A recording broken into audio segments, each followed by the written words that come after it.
The moment her ex stepped into the crowded winter market, Maya felt her heartbeat falter as if someone had pulled the ground out from beneath her feet. She hadn't seen him since the breakup that shattered her trust and left cracks in places she didn't know existed. She had rebuilt herself slowly, painfully, teaching her heart to beat again only to see the very person who once broke it laughing casually with someone else. He looked happy, confident, unaffected. She didn't want him to see her alone. She didn't want him to think she still carried the wounds he left behind. Her chest tightened, and panic surged through her veins. Without thinking, without even looking, she turned and grabbed the sleeve of a man passing by. Before her mind could argue, she pulled him close and kissed him. She expected the stranger to pull away. She expected shock, confusion, maybe anger. But instead, he froze for half a second and then kissed her back with a softness that didn't match the chaos she felt inside. The world blurred. The light softened. The cold melted. For a moment, it was just two strangers caught in a moment neither planned. When she finally pulled away, breath trembling, she saw her ex disappear into the crowd. The danger was gone, but something else lingered in the air, something warm, unfamiliar, and unsettling. The stranger blinked, lips parted slightly, eyes holding a softness that made her heartbeat trip again. "Are you okay?" he asked quietly. She nodded, embarrassed but unable to speak. She whispered an apology, stepping back. But he shook his head gently. "You don't have to explain if you don't want to." His voice carried a kindness she didn't expect. Somehow that alone made her feel seen. Maybe for the first time in months, she finally muttered, "My ex was here." He nodded like he understood the kind of pain that could make a person act irrationally. He didn't pry, didn't judge. That was enough for her to breathe again. They began walking through the market together, the winter lights glowing on their faces as if the night itself had softened around them. Maya discovered that the stranger Adrian was surprisingly easy to talk to. He listened with intention, laughed softly at her shy jokes, and offered small comments that made her feel safe enough to open up a little more. For reasons she didn't understand yet, he stayed with her. And for reasons he couldn't explain, he didn't want to walk away. Adrian Hale had spent years in a world of pressure, expectations, deals bigger than life. But tonight, he was just a man walking beside a woman who kissed him out of desperation and somehow made him feel present in a way he hadn't felt in years. They drank hot chocolate from a small stall, talked about small things and big things, her double shifts, her struggling career, her attempts to rebuild her self-worth. He didn't tell her about his empire, his influence, or his wealth. He didn't want to be that version of himself around her. For 2 hours, they were simply two human beings sharing a moment that felt strangely meaningful. As the night wound down, she finally asked for his name. "Adrian," he said gently, extending his hand, as though they were starting fresh. She gave her name, their fingers touching in a brief, warm moment. He offered to walk her home, and despite hesitating, she accepted.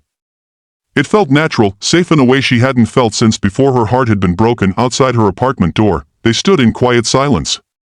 Adrian looked like he wanted to say something but wasn't sure if he should. Finally he whispered, "Thank you, for making tonight feel real."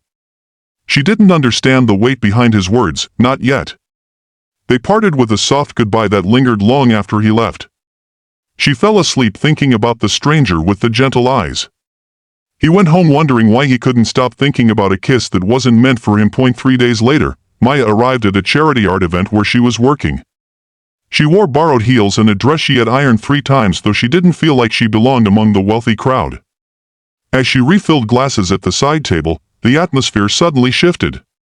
People whispered, cameras clicked, and a name echoed across the hall with stunned excitement. "Adrian Hale is here." Maya froze. Her blood ran cold. She turned slowly and saw him. Adrian. Except not the Adrian she remembered from the market. This Adrian was poised, powerful, elegant in a tailored black suit.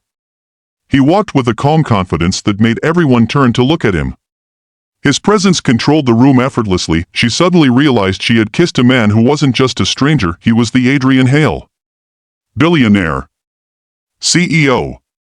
One of the country's most influential figures, and now he was walking straight toward her. "Maya," he said with a smile that carried genuine warmth, something no one else in the room seemed to receive. Her breath stopped.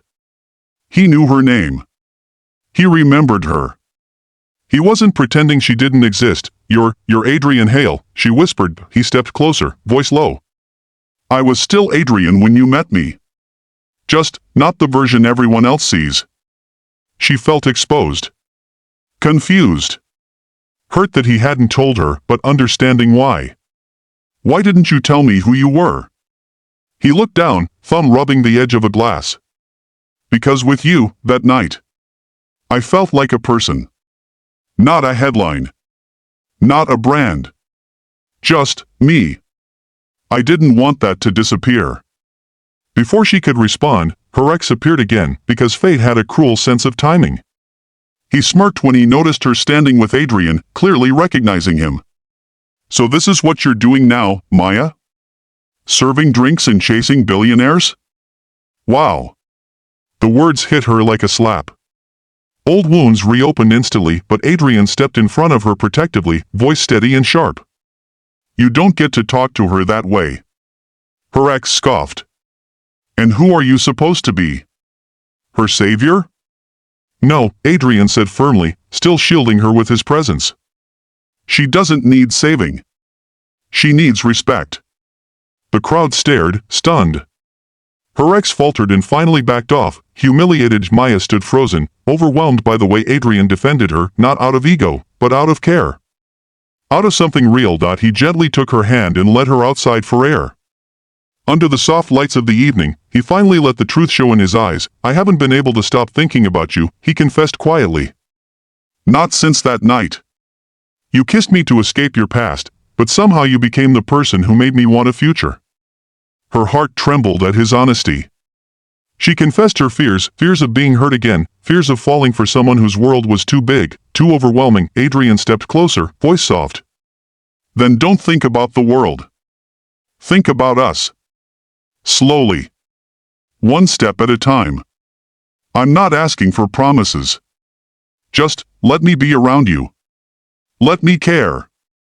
She laughed softly, a sound she hadn't heard from herself in months.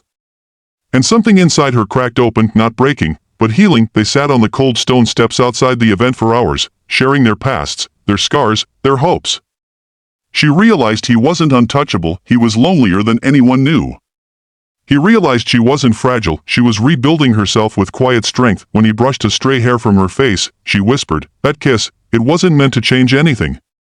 He smiled, eyes warm. Maybe it didn't change everything. Maybe it just started what needed to happen. This time when she kissed him, it wasn't rushed or desperate. It was slow.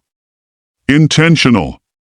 A quiet promise. Snow began to fall around them, soft and peaceful. She had kissed him by accident, she fell for him by choice, and that moment became the beginning of everything neither of them knew they needed.